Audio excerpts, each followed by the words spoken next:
यथार्थ मोक्ष।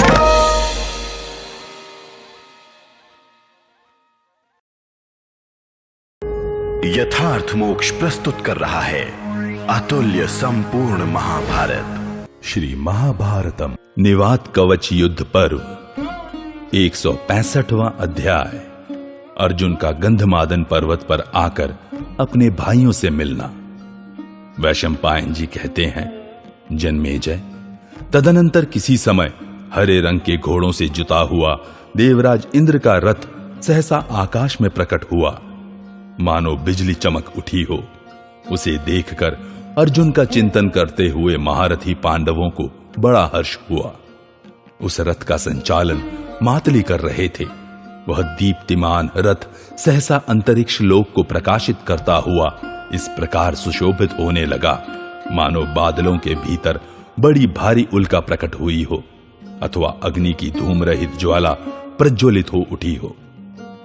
उस दिव्य रथ पर बैठे हुए किरीटधारी अर्जुन स्पष्ट दिखाई देने लगे।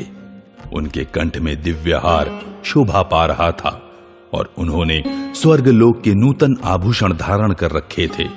उस समय धनंजय का प्रभाव वज्रधारी इंद्र के समान जान पड़ता था। वे अपनी दिव्य कांति से प्रकाशित होते हुए गंधमादन पर्वत पर आ पहुंचे।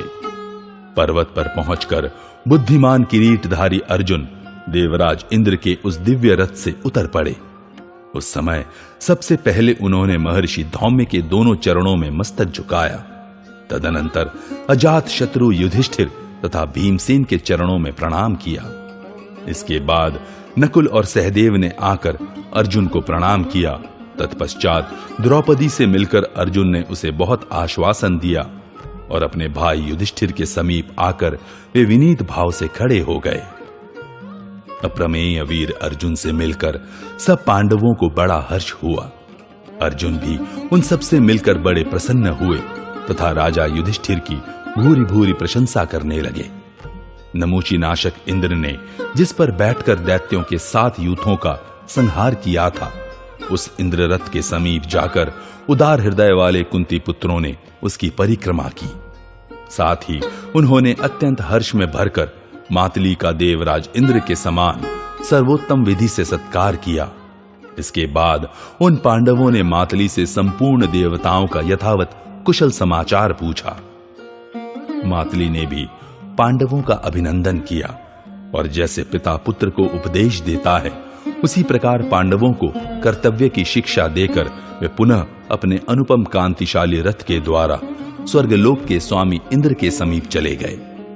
मातली के चले जाने पर इंद्र शत्रुओं का संहार करने वाले देवेंद्र कुमार नृपश्रेष्ठ महात्मा श्रीमान अर्जुन ने, जो साक्षात सहस्त्रलोचन इंद्र के समान प्रतीत होते थे, अपने शरीर से उतारकर इंद्र के दिए हुए बहुमूल्य उत्तम तथा सूर्य के समान देदीप्यमान दिव्य आभूषण अपनी प्रियतमा सुतसोम की माता द्रौपदी को समर्पित कर दिए। तदनंतर उन कुरुश्रेष्ठ पांडवों तथा सूर्य और अग्नि के समान तेजस्वी ब्रह्म ऋषियों के बीच में बैठकर अर्जुन ने अपना सब समाचार यथावत रूप से कह सुनाया। मैंने अमुक प्रकार से इंद्र, वायु और साक्षात शिव से दिव्यास्त्रों की शिक्षा प्राप्त की है। मेरे शील स्वभाव तथा चित्त की एकाग्रता से इंद्र सहित संपूर्ण देवता मुझ पर बहुत प्रसन्न रहते थे।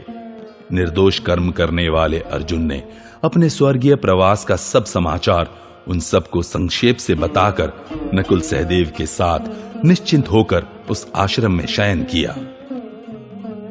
इस प्रकार श्री महाभारत वन पर्व के अंतर्गत निवात कवच युद्ध पर्व में अर्जुन समागम विषयक 165वां अध्याय पूरा हुआ। 166वां अध्याय इंद्र का पांडवों के पास आना और युधिष्ठिर को सांत्वना देकर स्वर्ग को लौटना। वैशंपायन जी कहते हैं, जन्मेजय, तदनंतर रात बीतने पर प्रातः काल उठकर समस्त भाइयों सहित अर्जुन ने धर्मराज युधिष्ठिर को प्रणाम किया। इसी समय अंतरिक्ष में देवताओं के संपूर्ण वाद्यों की तुमुल ध्वनि गूंज उठी। भारत रथ के पहियों की घरघराहट, घंटानाद तथा सर्प, मृग एवं पक्षियों के कोलाहल सब ओर पृथक पृथक सुनाई दे रहे थे। पांडवों ने प्रसन्नता पूर्वक उस ध्वनि की ओर आंख उठाकर देखा तो उन्हें देवराज इंद्र दृष्टि गोचर हुए, जो संपूर्ण मरुद्गण आदि देवताओं के साथ आकाश मार्ग से आ रहे थे। गंधर्वों और अप्सराओं के समूह सूर्य के समान तेजस्वी विमानों द्वारा शत्रुदमन देवराज को चारों ओर से घेर कर उन्हीं के पथ का अनुसरण कर रहे थे। थोड़ी ही देर में हरे रंग के घोड़ों से जुते हुए मेघ गर्जना के समान गंभीर घोष करने वाले जाम्बुनद नामक सुवर्ण से अलंकृत रथ पर आरूढ़ देवराज इंद्र पांडवों के पास आ पहुंचे। उस समय वे अपनी उत्कृष्ट प्रभा से अत्यंत उद्भासित हो रहे थे। निकट आने पर सहस्त्रलोचन इंद्र रथ से उतर गए। उन महामना देवराज को देखते ही भाइयों सहित श्रीमान धर्मराज युधिष्ठिर उनके पास गए। यज्ञों में प्रचुर दक्षिणा देने वाले युधिष्ठिर ने शास्त्र वर्णित पद्धति से अमित बुद्धि इंद्र का विधिवत स्वागत सत्कार किया। तेजस्वी अर्जुन भी इंद्र को प्रणाम करके उनके समीप सेवक की भांति विनीत भाव से खड़े हो गए। महातेजस्वी कुंती पुत्र युधिष्ठिर अर्जुन को देवराज के समीप विनीत भाव से स्थित देख बड़े प्रसन्न हुए। अर्जुन के सिर पर जटा बंध गई थी। वे देवराज के आदेश के अनुसार तपस्या में लगे रहते थे, अतः सर्वथा निष्पाप हो गए थे। अर्जुन को देखने से उन्हें महान हर्ष हुआ था, अतः देवराज का पूजन करके वे बड़े प्रसन्न हुए। उदार चित्त राजा युधिष्ठिर को इस प्रकार हर्ष में मग्न देखकर परम बुद्धिमान देवराज इंद्र ने कहा, पांडुनंदन, तुम इस पृथ्वी का शासन करोगे। कुंती कुमार, अब तुम पुनः काम्यक वन के कल्याणकारी आश्रम में चले जाओ। राजन, पांडुनंदन अर्जुन ने एकाग्र चित्त होकर मुझसे संपूर्ण दिव्यास्त्र प्राप्त कर लिए हैं। साथ ही इन्होंने मेरा बड़ा प्रिय कार्य संपन्न किया है। तीनों लोकों के समस्त प्राणी इन्हें युद्ध में परास्त नहीं कर सकते। कुंती नंदन युधिष्ठिर से ऐसा कहकर इंद्र महर्षियों के मुख से अपनी स्तुति सुनते हुए सानंद स्वर्ग लोक को चले गए।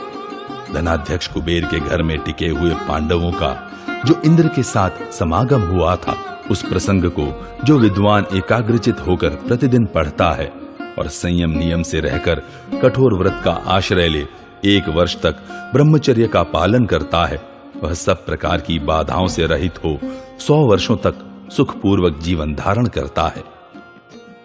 इस प्रकार श्री महाभारत वन पर्व के अंतर्गत निवात कवच युद्ध पर्व में इंद्रागमन विषयक 166वां अध्याय पूरा हुआ। 167वां अध्याय अर्जुन के द्वारा अपनी तपस्या यात्रा के वृत्तांत का वर्णन, भगवान शिव के साथ संग्राम और पाशुपतास्त्र प्राप्ति की कथा। वैशंपायन जी कहते हैं, जन्मेजय, देवराज इंद्र के चले जाने पर भाइयों तथा द्रौपदी के साथ मिलकर अर्जुन ने धर्मपुत्र युधिष्ठिर को प्रणाम किया। पांडुनंदन अर्जुन को प्रणाम करते देख युधिष्ठिर बड़े प्रसन्न हुए एवं उनका मस्तक सूंघकर हर्ष गदगद वाणी से इस प्रकार बोले, अर्जुन, स्वर्ग में तुम्हारा यह समय किस प्रकार बीता? कैसे तुमने दिव्यास्त्र प्राप्त किए और कैसे देवराज इंद्र को संतुष्ट किया? पांडुनंदन, क्या तुमने सभी अस्त्र अच्छी तरह सीख लिए? क्या देवराज इंद्र अथवा भगवान रुद्र ने प्रसन्न होकर तुम्हें अस्त्र प्रदान किए हैं?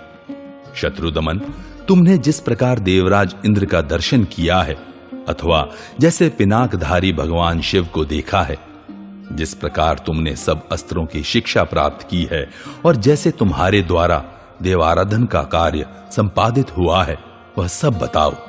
भगवान इंद्र ने अभी अभी कहा था कि अर्जुन ने मेरा अत्यंत प्रिय कार्य संपन्न किया है, सो वह उनका कौन सा प्रिय कार्य था जिसे तुमने संपन्न किया है?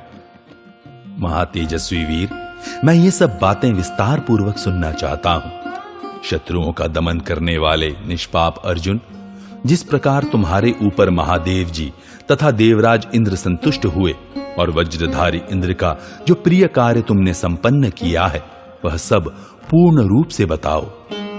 अर्जुन बोले, महाराज, मैंने जिस विधि से देवराज इंद्र तथा भगवान शंकर का दर्शन किया था, वह सब बतलाता हूं, सुनिए। शत्रुओं का मर्दन करने वाले नरेश, आपकी बताई हुई विद्या को ग्रहण करके आप ही के आदेश से मैं तपस्या करने के लिए वन की ओर प्रस्थित हुआ। काम्यक वन से चलकर तपस्या में पूरी आशा रखकर मैं भृगुतुंग पर्वत पर पहुंचा और वहां एक रात रहकर जब आगे बढ़ा तब मार्ग में किसी ब्राह्मण देवता का मुझे दर्शन हुआ। उन्होंने मुझसे कहा, कुंती नंदन, कहां जाते हो? मुझे ठीक ठीक बताओ। तब मैंने उनसे सब कुछ सच सच बता दिया। नृपश्रेष्ठ, ब्राह्मण देवता ने मेरी यथार्थ बातें सुनकर मेरी प्रशंसा की और मुझ पर बड़े प्रसन्न हुए। तत्पश्चात उन्होंने प्रसन्नता पूर्वक कहा, भारत, तुम तपस्या का आश्रय लो। तप में प्रवृत्त होने पर तुम्हें शीघ्र ही देवराज इंद्र का दर्शन होगा। महाराज, उनके इस आदेश को मानकर मैं हिमालय पर्वत पर आरूढ़ हो तपस्या में संलग्न हो गया और 1 मास तक केवल फल फूल खाकर रहा। इसी प्रकार मैंने दूसरा महीना भी केवल जल पीकर बिताया। पांडव नंदन, तीसरे महीने में मैं पूर्णतः निराहार रहा। चौथे महीने में मैं ऊपर को हाथ उठाए खड़ा रहा। इतने पर भी मेरा बल क्षीण नहीं हुआ। यह एक आश्चर्य की सी बात हुई। 5वां महीना प्रारंभ होने पर जब एक दिन बीत गया तब दूसरे दिन एक शूकर रूपधारी जीव मेरे निकट आया। वह अपनी थूथन से पृथ्वी पर चोट करता और पैरों से धरती खोदता था। बार बार लेटकर वह अपने पेट से वहां की भूमि को ऐसा स्वच्छ कर देता था मानो उस पर झाड़ दिया गया हो। उसके पीछे किरात जैसी आकृति में एक महान पुरुष का दर्शन हुआ। उसने धनुष बाण और खड़ग ले रखे थे। उसके साथ स्त्रियों का एक समुदाय भी था।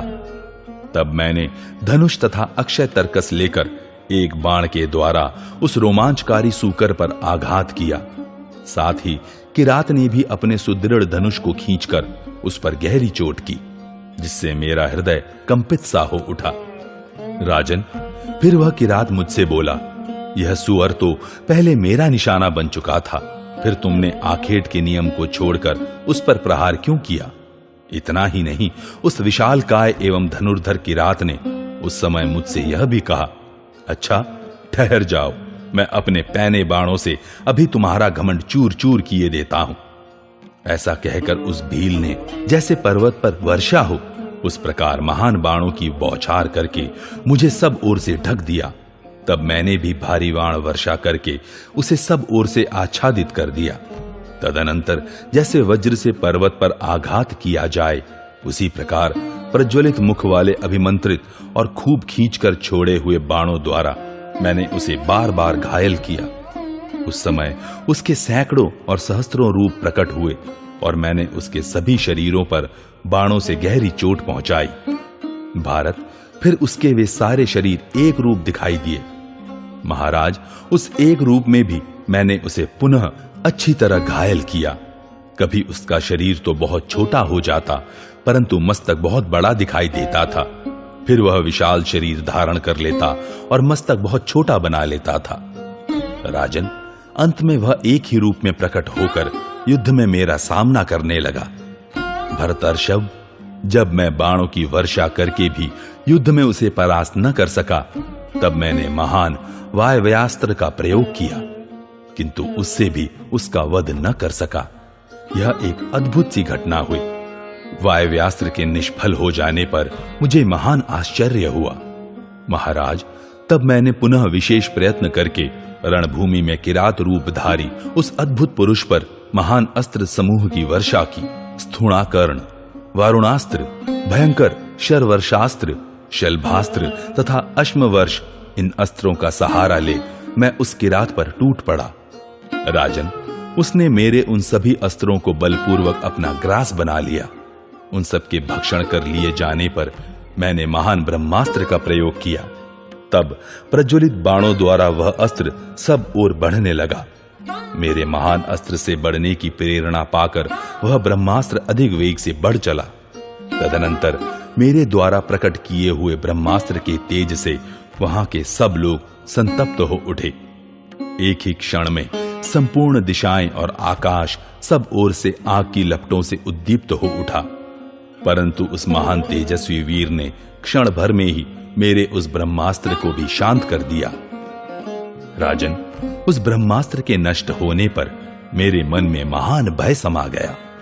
तब धनुष और दोनों अक्षय तरकस लेकर सहसा उस दिव्य पुरुष पर आघात करने लगा, किंतु उसने उन सबको भी अपना आहार बना लिया।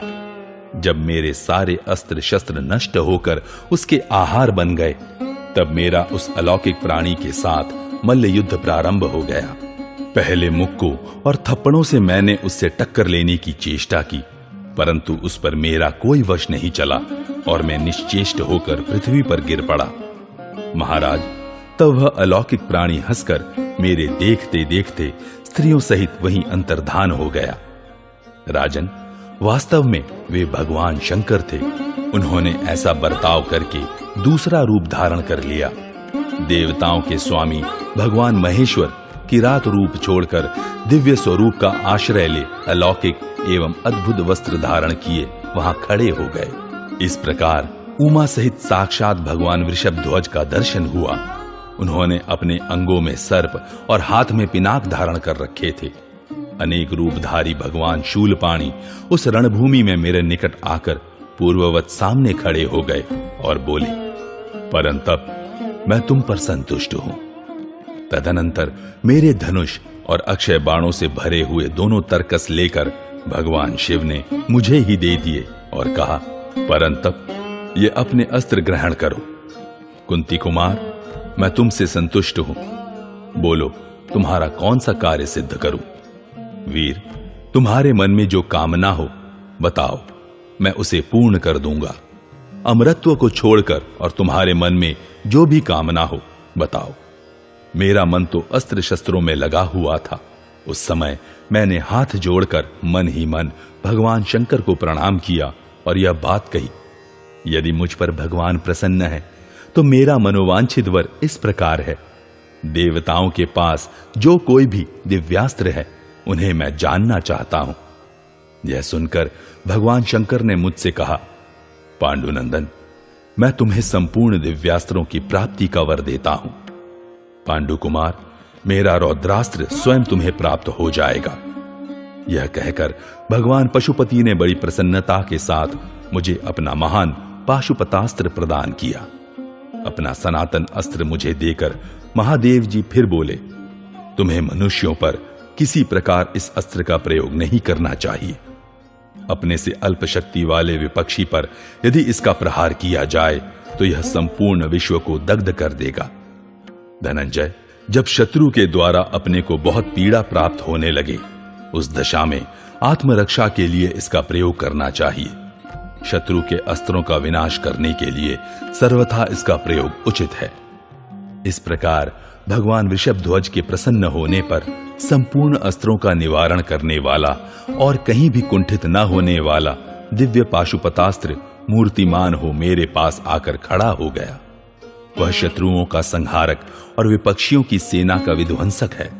उसकी प्राप्ति बहुत कठिन है। देवता, दानव तथा राक्षस किसी के लिए भी उसका वेग सहन करना अत्यंत कठिन है। फिर भगवान शिव की आज्ञा होने पर मैं वहीं बैठ गया और वे मेरे देखते देखते अंतर्धान हो गए। इस प्रकार श्री महाभारत वन पर्व के अंतर्गत निवात कवच युद्ध पर्व में गंधमादन निवास कालिक युधिष्ठिर अर्जुन संवाद विषयक 167वां अध्याय पूरा हुआ। 168वां अध्याय अर्जुन द्वारा स्वर्गलोक में अपनी अस्त्र शिक्षा और निवात कवच दानवों के साथ युद्ध की तैयारी का कथन। अर्जुन कहते हैं, भारत, देवाधिदेव परमात्मा भगवान त्रिलोचन की कृपा प्रसाद से मैंने प्रसन्नता पूर्वक वह रात वहीं व्यतीत की। सबेरा होने पर पूर्वाह्न काल की क्रिया पूरी करके मैंने पुनः उन्हीं श्रेष्ठ ब्राह्मण को अपने समक्ष पाया जिनका दर्शन मुझे पहले भी हो चुका था। भरत कुलभूषण, उनसे मैंने अपना सारा वृत्तांत यथावत कह सुनाया और बताया कि मैं भगवान महादेव जी से मिल चुका हूं। राजेंद्र, तब वे विप्रवर बड़े प्रसन्न होकर मुझसे बोले, कुंती कुमार, जिस प्रकार तुमने महादेव जी का दर्शन किया है वैसा दर्शन और किसी ने नहीं किया है। अनग, अब तुम यम आदि लोकपालों के साथ देवराज इंद्र का दर्शन करोगे और वे भी तुम्हें अस्त्र प्रदान करेंगे। राजन, ऐसा कहकर सूर्य के समान तेजस्वी ब्राह्मण देवता ने मुझे बार बार हृदय से लगाया और फिर वे इच्छानुसार अपने अभीष्ट स्थान को चले गए। शत्रु विजयी नरेश, तदनंतर जब वह दिन ढलने लगा, तब पुनः इस जगत में नूतन जीवन का संचार सा करती हुई पवित्र वायु चलने लगी और उस हिमालय के पार्श्ववर्ती प्रदेश में दिव्य, नवीन और सुगंधित पुष्पों की वर्षा होने लगी।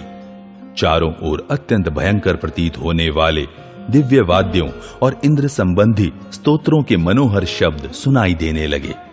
सब गंधर्वों और अप्सराओं के समूह वहां देवराज इंद्र के आगे रहकर गीत गा रहे थे। देवताओं के अनेक गण भी दिव्य विमानों पर बैठकर वहां आए थे। जो महेंद्र के सेवक थे और जो इंद्र भवन में ही निवास करते थे, वे भी वहां पधारे। तदनंतर थोड़ी ही देर में विविध आभूषणों से विभूषित हरे रंग के घोड़ों से जुते हुए एक सुंदर रथ के द्वारा शची सहित इंद्र ने संपूर्ण देवताओं के साथ वहां पदार्पण किया। राजन, इसी समय सर्वोत्कृष्ट ऐश्वर्य, लक्ष्मी से संपन्न नरवाहन कुबेर ने भी मुझे दर्शन दिया। दक्षिण दिशा की ओर दृष्टिपात करने पर मुझे साक्षात यमराज खड़े दिखाई दिए। वरुण और देवराज इंद्र भी क्रमशः पश्चिम और पूर्व दिशा में यथास्थान खड़े हो गए। महाराज नरश्रेष्ठ, उन सब लोकपालों ने मुझे सांत्वना देकर कहा, सव्यसाची अर्जुन, देखो हम सब लोकपाल यहां खड़े हैं। देवताओं के कार्य की सिद्धि के लिए ही तुम्हें भगवान शंकर का दर्शन प्राप्त हुआ था। अब तुम चारों ओर घूमकर हम लोगों से भी दिव्यास्त्र ग्रहण करो। प्रभु, तब मैंने एकाग्रचित हो उन उत्तम देवताओं को प्रणाम करके उन सबसे विधिपूर्वक महान दिव्यास्त्र प्राप्त किए। भारत, जब मैं अस्त्र ग्रहण कर चुका, तब देवताओं ने मुझे जाने की आज्ञा दी। शत्रुदमन, तदनंतर सब देवता जैसे आए थे वैसे अपने अपने स्थान को चले गए। देवेश्वर भगवान इंद्र ने भी अपने अत्यंत प्रकाशपूर्ण रथ पर आरूढ़ हो मुझसे कहा, अर्जुन, तुम्हें स्वर्गलोक की यात्रा करनी होगी। भरत श्रेष्ठ धनंजय, यहां आने से पहले ही मुझे तुम्हारे विषय में सब कुछ ज्ञात हो गया था। इसके बाद मैंने तुम्हें दर्शन दिया है। पांडुनंदन, तुमने पहले अनेक बार बहुत से तीर्थों में स्नान किया है और इस समय इस महान तप का भी अनुष्ठान कर लिया है। अतः तुम स्वर्गलोक में सशरीर जाने के अधिकारी हो गए हो। शत्रुसूदन, अभी तुम्हें और भी उत्तम तपस्या करनी है और स्वर्गलोक में अवश्य पदार्पण करना है। मेरी आज्ञा से मातली तुम्हें स्वर्ग में पहुंचा देगा।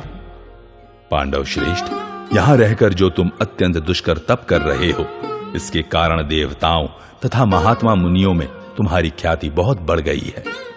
तब मैंने देवराज इंद्र से कहा, भगवान, आप मुझ पर प्रसन्न होइए। देवेश्वर, मैं अस्त्र विद्या की प्राप्ति के लिए आपको अपना आचार्य बनाता हूं। इंद्र ने कहा, परंतप तात अर्जुन, दिव्य अस्त्र शस्त्रों का ज्ञान प्राप्त कर लेने पर तुम भयंकर कर्म करने लगोगे। अतः पांडुनंदन, मेरी इच्छा है कि तुम जिसके लिए अस्त्रों की शिक्षा प्राप्त करना चाहते हो, तुम्हारा वह उद्देश्य पूर्ण हो। यह सुनकर मैंने उत्तर दिया, शत्रुघाती देवेश्वर, मैं शत्रुओं द्वारा प्रयुक्त दिव्यास्त्रों का निवारण करने के सिवा अन्य किसी अवसर पर मनुष्यों के ऊपर दिव्यास्त्रों का प्रयोग नहीं करूंगा। देवराज सुरश्रेष्ठ, आप मुझे वे दिव्य अस्त्र प्रदान करें। अस्त्र विद्या सीखने के पश्चात मैं उन्हीं अस्त्रों के द्वारा जीते हुए लोगों पर अधिकार प्राप्त करना चाहता हूं। इंद्र बोले, धनंजय, मैंने तुम्हारी परीक्षा लेने के लिए ये बातें कही थी। तुमने जो अस्त्र विद्या के प्रति अत्यंत उत्सुकता प्रकट की है, वह तुम्हारे जैसे मेरे पुत्र के अनुरूप ही है। भारत, तुम मेरे भवन में चलकर संपूर्ण अस्त्रों की शिक्षा प्राप्त करो। पुरुश्रेष्ठ, वायु, अग्नि, वसु, वरुण, मरुदगण, साध्यगण, ब्रह्मा, गंधर्वगण, नाग, राक्षस, विष्णु तथा निर्ऋति के और स्वयं मेरे भी संपूर्ण अस्त्रों का ज्ञान प्राप्त करो। मुझसे ऐसा कहकर इंद्र वहीं अंतर्धान हो गए।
यथार्थ मोक्ष